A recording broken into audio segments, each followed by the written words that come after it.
विजयपूर जिल्ह्यातील चडचण तालुक्यातील लोणी क्रॉसजवळ सरकारी बस आणि टिपर यांच्यात झालेल्या भीषण अपघातात तिघांचा जागीच मृत्यू झाला असून सुमारे 10 जण जखमी झालेत।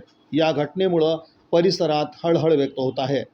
मिळालेल्या माहितीनुसार चडचणकडे जात असलेल्या टिपरचं टायर अचानक फुटल्यानं चालकाचं वाहनावरील नियंत्रण सुटलं।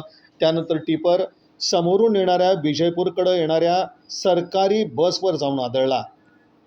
धडक इतकी जोरदार होती की दोन्ही वाहनांचं मोठं नुकसान झालं। या भीषण अपघातात टिपर चालक अशोक उटगी, त्यांची पत्नी राधाबाई उटगी तसंच सरकारी बस चालक हनुमंत चबलादी यांचा जागीच मृत्यू झाला। अपघातात सुमारे 10 प्रवासी जखमी झाले असून त्यांना तातडीनं जवळच्या रुग्णालयात दाखल करण्यात आलं। जखमींवर उपचार सुरू आहेत।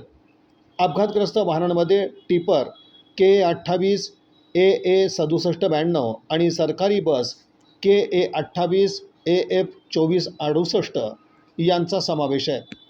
अपघाताच्या वेळी टिपर चडचणच्या दिशेनं जात होता तर सरकारी बस चडचणहून विजयपूरकडे येत होती।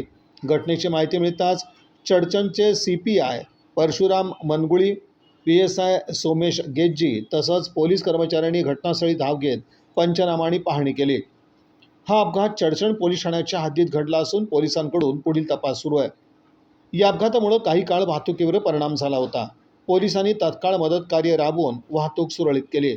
मृतांच्या कुटुंबियांवर दुःखाचा डोंगर कोसळला असून परिसरात शोककळा पसरली आहे।